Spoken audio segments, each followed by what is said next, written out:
আমরা বিশ্বাস করি আমরা যদি প্রকৃত ইমানদার হই এবং আল্লাহর হুকুম অনুযায়ী আল্লাহ রাসূলের আদর্শ অনুযায়ী আমরা যদি আমাদের চেষ্টার সর্বোচ্চটুকু দান করতে পারি, তাহলে সামনের যে বাংলাদেশ গঠিত হওয়ার কথা, যেখানে বাংলাদেশের সততা একদিকে আর মাফিয়া একদিকে, যেখানে বাংলাদেশের মানুষের অধিকার একদিকে আর বাংলাদেশের মানুষের অধিকার হরণ করাকারীরা একদিকে, যেদিকে বাংলাদেশের মানুষের মৌলিক অধিকার তার শিক্ষা, বস্ত্র, বাসস্থান একদিকে, আরেকটা দিকে চাঁদাবাজ, সন্ত্রাস, স্বৈরাজ্য।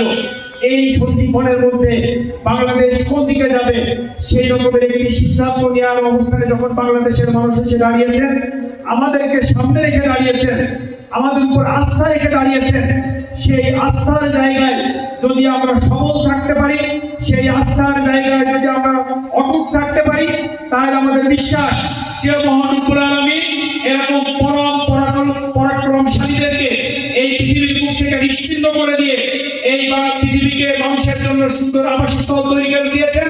ঠিক তেমনি ভাবে এই বাংলাদেশের সামনের দিনকেও এই বাংলাদেশের মানুষকে ইসলামের ছায়া তুলে নিয়ে এসে মানুষকে প্রকৃত শান্তির ব্যবস্থা মহান রব্বুল আলামিন আমাদের করে দিবেন। সেই জায়গায় সেই আস্থা বিশ্বাসের জায়গা নিয়ে আমরা আমাদের পথ চলা আমরা চালাতে চাই।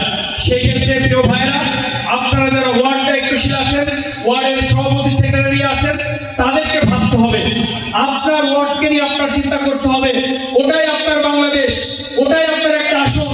ওই আসনে, ওই সেন্টারে, ওই ওয়ার্ডের মধ্যে যদি আপনি আপনার ইসলামের পক্ষের মানুষকে বিজয়ী করতে পারেন, ওই আসনে যদি মানুষের মোটিভেট চেঞ্জ করতে পারেন, মানুষের কাছে আশ্রয়স্থল, আস্থার জায়গায় আপনি যেতে পারেন, তাহলে বুঝতে হবে আপনার ওই ওয়ার্ডকে শক্তিশালী করা মানে চুয়াডাঙ্গা এই এক আসনকে শক্তিশালী করা। আপনার এই ওয়ার্ডে জয় হওয়া মানে চুয়াডাঙ্গা এক আসন জামাত ইসলামীর পক্ষে আসা। এজন্য আমাদেরকে যার যার ওয়ার্ডে কোন প্রক্রিয়ায় কিভাবে কোন মানুষের কাছে গিয়ে তাকে কিভাবে আপনি আপনার পক্ষে নিয়ে আসবেন, সেই পলিসি এবং পদ্ধতি আপনাকে বের করতে হবে। তাদের কাছে আপনাকে বেশি বেশি যাওয়া, যারা সিদ্ধান্তহীনতায় ভুগছেন তাদেরকে আশ্বস্ত করা, তাদেরকে ভোট সেন্টারে যেতে উদ্বুদ্ধ করা এবং তাদেরকে বলতে হবে যারা পরাজিত, যারা সন্ত্রাসী, যারা খারাপ কাজের মধ্যে থাকেন তারা সংখ্যায় খুবই কম এবং আমরা যারা সত্য সুন্দরের পক্ষে আছি তারা সংখ্যায় সবাই বেশি। আমরা যদি আমাদের ঐক্যের শক্তিকে, আমাদের চারিত্রিক শক্তিকে সুদৃঢ় করতে পারি, তাহলে এই জাতীয় যারা অপশক্তি আছে, এই জাতীয় কুচক্রী মহল আছে, যারা স্বপ্ন দেখেন জনগণের ভোটে তারা ক্ষমতায় যেতে পারবেন না, এই জন্য পিছনের দরজা দিয়ে যেন ভাবে মানুষকে ভয় পেতে দেখিয়ে অথবা ভোট সেন্টারে নিজেদের প্রভাব বিস্তার করে তাদের ভোটকে তারা নিতে চান, এই রকমের মানুষগুলোকে আমরা যদি সম্মিলিতভাবে প্রতিরোধ করি, তারা ওই এলাকার মধ্যে দাঁড়ানোর জায়গা পাবে না ইনশাআল্লাহ। এই জন্য এই সৎ সাহস নিয়ে আমাদেরকে চলতে হবে। সম্মানিত ভাইরা, বুঝতে হবে আমরা ঘোষণা করেছি ইন্নাল্লাহা আশতারা মিনাল মুমিনিনা আনফুসাহুম ওয়া আমওয়ালাহুম বিআন্নাহুম জান্নাহ। আল্লাহ আমাদেরকে বলেছেন আমাদের জান এবং মাল আল্লাহ জান্নাতের বিনিময়ে খরিদ করে নিয়েছেন।